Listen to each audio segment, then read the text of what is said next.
Сәлем баршаңызға. Бүгін мен сіздермен дәл осы вупипайдың өте нәзік, өте жұмсақ торттың рецептісімен бөлісетін боламын. Бір жасағанның қалай жақсы болып жасалуы жолдарын барлығын осы рецептісінде бөлісетін боламын. Мен видеомды соңына дейін қарасаңыздар, өздеріңізде көптеген ақпараттарды алатын боласыздар. Ең алдымен ыдысымыз тап-таза, ешқандай су болмау керек. 4 жұмыртқаны миксерменен жақсылап көтерілгенше, аппақ масса шыққанша араластыру керек. Құмшекер екеуін араластырып, осылай құмшекер екеуін араластырған кезде ешқандай да ерінбей ұзақ араластыру керек. Сол кезде массамыз өте пышный болып шығады. Ол міндетті түрде аппақ болғанша араластырып тұру керек. Кез келген тортты жасаған кезде бұны аппақ болғанша араластырсаңыз, ол өте пайдасы көп тестасына. Сол үшін мінекей аппақ болғанша араластыру керек.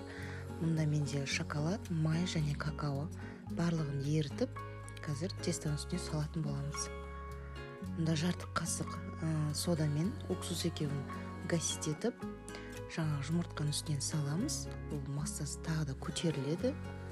Ол көтерілген сайын бізге тестомызға өте жақсы болады. Жаңа ерітілген шоколад какаомызды осылай салып, миксермен араластырып аламыз. Шоколадты көп қосамын десеңіз де өзіңіз білесіз. Ол қалаған шоколадты да қоса берсеңіз болады. Ұнды барлығын салмаймыз, өйткені қатты қою болып кетуі мүмкін. Осылай қасықтап салып, 250 грамм, 280 граммдай ұн қою болғанына дейін қасықтап салып тұрамыз.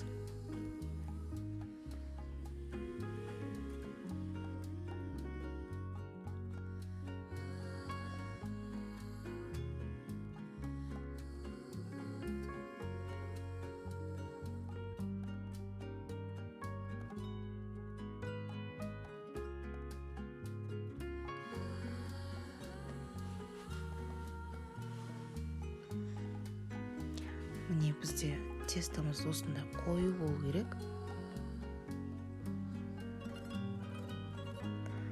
Бұл өте нәзік, өте жұмсақ торт болғаннан кейін, бұның қамырымен де өте нәзік жасау керек. Ол осылай қасықтап салғаннан кейін өте жай ырғақпен жан-жақтарына жағып шығамыз. Корждарымызды қызып тұрған пеште 180 градуста 3-4 минуттың ішінде пісіп қалады. Духовкаңызға қарай тұруды ұмытпаңыз. Креміне салқын сливки 33%, 33%-да жоғары сливки кез келген бола береді. Салқын сливки мен сахарный пудра екеуін араластырып, қою масса шыққанша араластырып аламыз. Және де үстінен крем-чизді қосып, сливочный сыр, творожный сыр қалаған фирмасын салсаңыздар болады. Менде калий 69.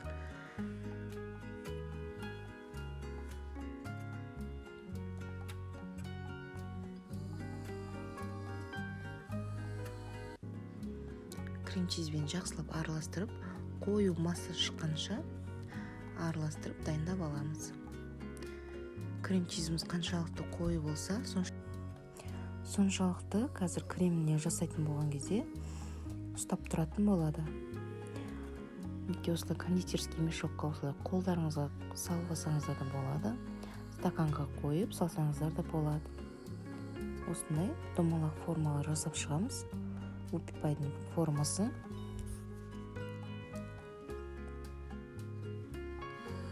Қаншалықты креміміз қою болса, соншалықты осы форманы сақтап тұруға өте ыңғайлы болады.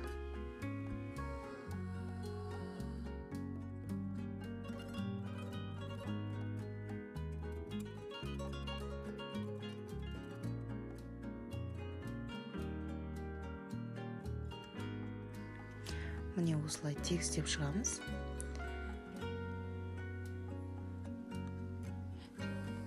үстінен дәл суға 2 коржымызды да салып, шоколадты ерітіп, подтек жасайтын болсаңыздар, көп құйып жіберудің қажеті жоқ. Жан-жағына кішкене ғана подтектар осылай жіберсеңіздер, соның өзі жеткілікті. Қатты ағып тұрса да, онша әдемі көрінбей қалады. Қалаған шоколадтарыңызды ерітіп, дәл осылай жасап шықсаңыздар болады. Енді бетіне оформлениясына қалаған фантазияңызға қарай жасай бересіздер. Назарларыңызға рахмет. Менде осындай әдемі, дәмді, ерекше, нәзік, жұмсақ торт шықты.